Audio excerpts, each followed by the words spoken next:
Hello good morning dear students.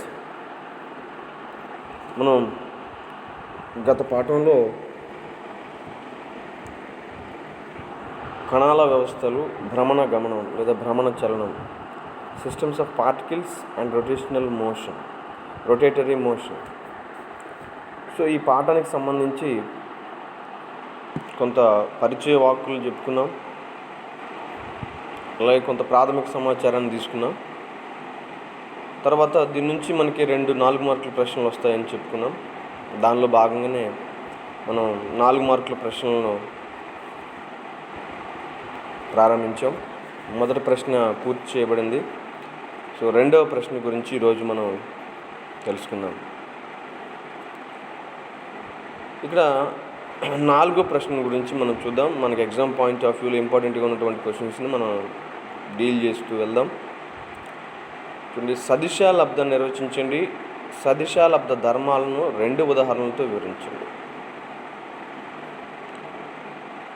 సదిశ అని అంటే మనకి ఆఫ్లైన్ క్లాసెస్లో మనం చాలా వివరంగా చెప్పుకున్నాము. సదిశలకు సంబంధించి 2 విధాలైనటువంటి లబ్ధాలు ఉంటాయని. సదిశల అదిశాలబ్దం, సదిశల సదిశాలబ్దం, dot product and scalar product, అదే డాట్ ప్రొడక్ట్. అలాగే వెక్టార్ ప్రొడక్ట్, దీన్ని మనం సదిశాలబ్దం అంటాం. ఈ సదిశాలబ్దాన్ని గురించి మనం ఆలోచన చేస్తే ఇక్కడ చూడండి, సదిశాలబ్దం అంటే నిర్వచనం ఇచ్చాడు. ఎలాగనంటే 2 సదిశాల పరిమాణాల లబ్ధాన్ని వాటి మధ్య గల కోణం యొక్క సైన్ విలువతో గుణించగా వచ్చే లబ్ధాన్ని సదిశాలబ్దం అంటారు. ఏవైనా 2 సదిశాలని తీసుకున్నప్పుడు వాటి యొక్క పరిమాణాల యొక్క లబ్ధాన్ని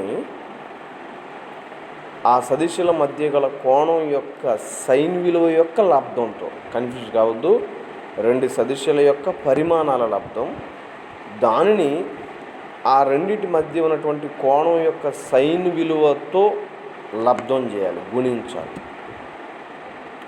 అప్పుడు వచ్చినటువంటి దాన్ని మనం సదిశాలబ్దం అంటాం. సదిశాలబ్దం. సో సదిశాలబ్దాన్ని ఇప్పుడు ఉదాహరణకి ఇక్కడ ఒక ఉదాహరణ తీసుకున్నాడు. ఏంటిది? థీటా కోణం చేసి 2 సదిశాలను తీసుకున్నాడు, ఏ, బి. అప్పుడు వాటి యొక్క సదిశాలబ్దం ఏమవుతుంది అని అంటే, వాటి యొక్క సదిశాలబ్దం R = A × B, that equal to A dot of A and dot of B, that is magnitude of A and magnitude of B and sin theta, where n is the unit vector. Okay, so ఇక్కడ it is also perpendicular to the path of the vectors. Okay, right? So ఇక్కడ ఫలిత సదిశ ఏదైతే ఉందో లేదా సదిశాలబ్దం ఏదైతే ఉందో R =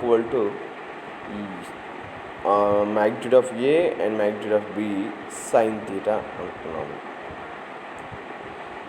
ఇక్కడ ABలు అనేవి 2 వెక్టార్స్ అంటున్నాము, సదిశలు అంటున్నాము.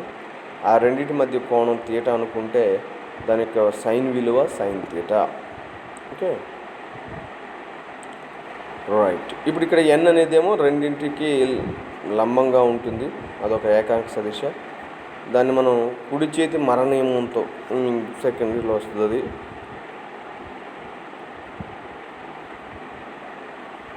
దాంతో మనం తీసుకోవడం వల్ల దాని యొక్క డైరెక్షన్ని మనం వివరించవచ్చు. ఇక సదిశాలబ్దం యొక్క ధర్మాలు. సదిశాలబ్దం యొక్క ధర్మాలు దగ్గరికి వస్తే,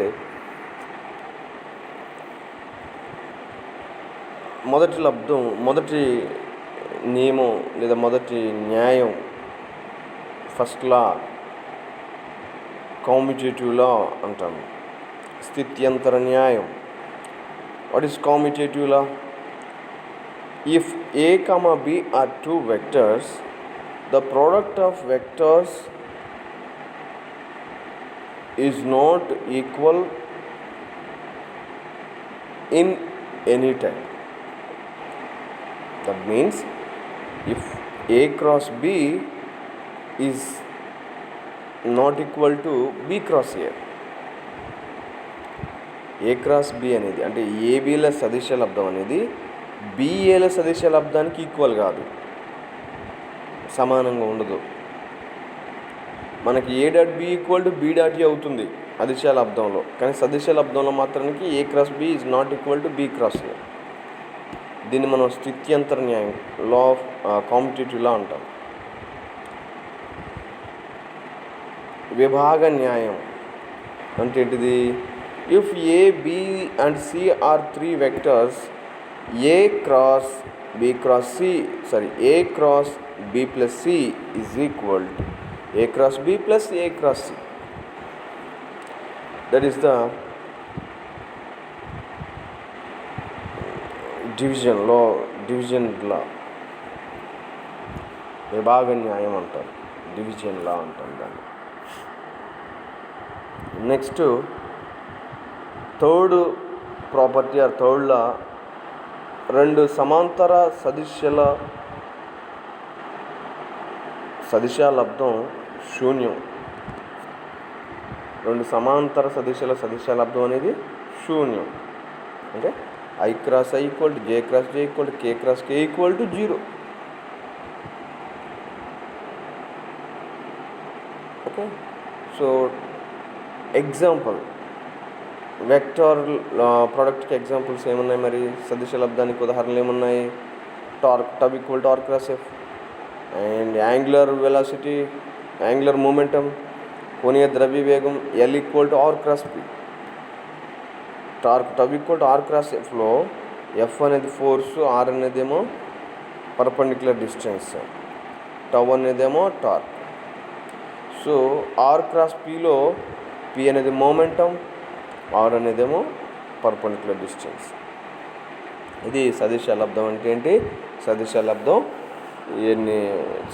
లబ్ధం యొక్క నియమాలు. తర్వాత కోణీయ వేగానికి నిర్వచనం తెలపండి. V equal to are omega రాబట్టండి. What is angular velocity and derive the equation for V equal to are omega. కోణీయ వేగం అంటే కోణీయ స్థానభ్రంశంలోని మార్పు రేటుని కోణీయ వేగం అంటారు. అక్కడ మనం కైనెటిక్ థియరీలో మనం నేర్చుకున్నాము ఏమనంటే స్థానభ్రంశంలోని మార్పు రేటుని వేగం అంటాము, రేఖీయ స్థానభ్రంశంలోని మార్పు రేటుని రేఖీయ వేగం అంటారు. ఇక్కడ కోణీయ స్థానభ్రంశంలోని మార్పు రేటుని కోణీయ వేగం అంటారు. కోణీయ స్థానభ్రంశాన్ని థీటాతో సూచిస్తాము, కోణీయ వేగాన్ని ఒమేగాతో సూచిస్తాము. అయితే ఇక్కడ V equal to are omega, దానిలో కోణీయ వేగాన్ని ఒమేగాని తీసుకున్నప్పుడు V equal to are omega అనే సమీకరణాన్ని మనం ఉత్పాదించాలి. ఇప్పుడు కోణీయ వేగానికి నిర్వచనం తెలుసుకున్నాం కదా, కోణీయ స్థానభ్రంశంలో మార్పు రేటును కోణీయ వేగం అంటాం. ఇప్పుడు V ఈక్వల్ టు ఆర్ ఒమేగాకి సమీకరణాన్ని మనం రాబడదాం. సో ఇప్పుడు ఆర్ వ్యాసార్థం గల వృత్త పరిధిపై చలిస్తున్న కణం P. ఆరు వ్యాసార్థం ఉన్నటువంటి ఒక వృత్తాన్ని మనం తీసుకున్నప్పుడు ఆ వృత్త పరిధి పైన P అనే ఒక కణం చెల్లిస్తూ ఉంది. దానికి కోణీయ వేగం ఒమేగా అనుకుంటున్నాను. ఇప్పుడు dt కాలంలో అంటే స్వల్ప కాలంలో అది ds అనే రేఖీయ స్థానభ్రంశాన్ని, రేఖీయ అంటున్నాం ఇక్కడ మనం, ds అనే రేఖీయ స్థానభ్రంశాన్ని పొందింది అనుకున్నాం. జాగ్రత్త వినాలి. 6 వ్యాసార్థం ఉన్న వృత్త పరిధి పైన P అనే ఒక కణం చెల్లిస్తుంది. అది ఒక సమయంలో P దగ్గర ఉందనుకుంటే, ఇది ఇప్పుడు dt కాలంలో P అనేది అక్కడ నుంచి కొంత కోణం d తీటా చేస్తూ రేఖీయ స్థానభ్రంశం dsని పొందింది. కొంత కోణం d తీటాని చేస్తూ కోణీయ స్థానభ్రంశం చేస్తూ అక్కడ కొంత రేఖీయ స్థానభ్రంశం dsని కూడా పొందింది అన్నమాట.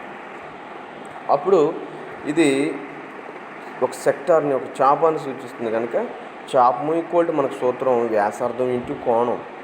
వ్యాసార్థం చాపం అంటే రేఖీయ స్థానభ్రంశం డిఎస్ ఈక్వల్ టు వ్యాసార్థం అంటే 6 ఇంటూ కోణం ఎంత dt. సో ఇప్పుడు మనకి రేఖీయ స్థానభ్రంశానికి వచ్చేసి రేఖీయ వేగం v ఈజ్ ఈక్వల్ టు ఇక్కడ మనం ds/dt. ds అనేది రేఖీయ స్థానభ్రంశంలోని మార్పు రేటుని రేఖీయ వేగం అంటాం, కాబట్టి v equal to ds/dt. So ds/dt అని మరి యువతల చేస్తే అవతల కూడా ఉంటుంది కదా. So ds/dt is equal to r dθ/dt. ఎప్పుడైతే ds/dt equal to r dθ/dt అన్నామో ఇక్కడ ds/dt అనేది vకి సమానం, కాబట్టి v equal to r dθ/dt. ఇక్కడ dθ/dt అంటే కోణీయ స్థానభ్రంశంలో మార్పు రేటు. కోణీయ స్థానభ్రంశంలో మార్పు రేటుని ఏమంటున్నాము? కోణీయ వేగం అంటున్నాము. కాబట్టి ఇప్పుడు మనం dθ/dt బదులు ఏమి రాయొచ్చు? కోణీయ వేగం ఒమేగా అని రాయొచ్చు. కాబట్టి మనకి v equal to r omega అనే కావలసిన సమీకరణం వచ్చింది. ఇప్పుడు మనం assume we're assuming that some particle p is moving along a circular path having the radius r. If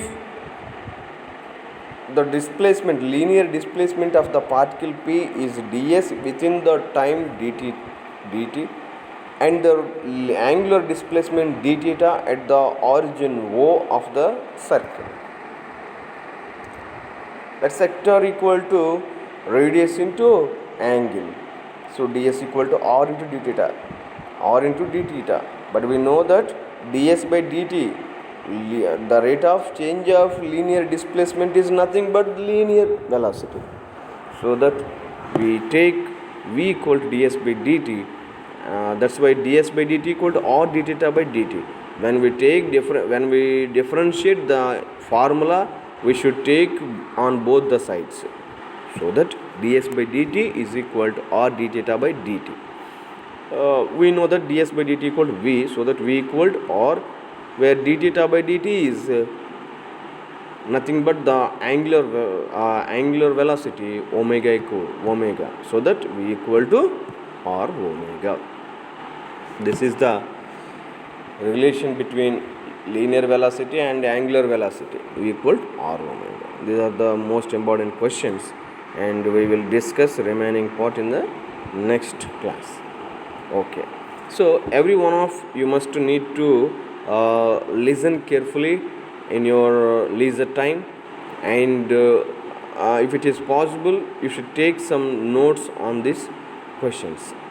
Okay, right? Okay. Right.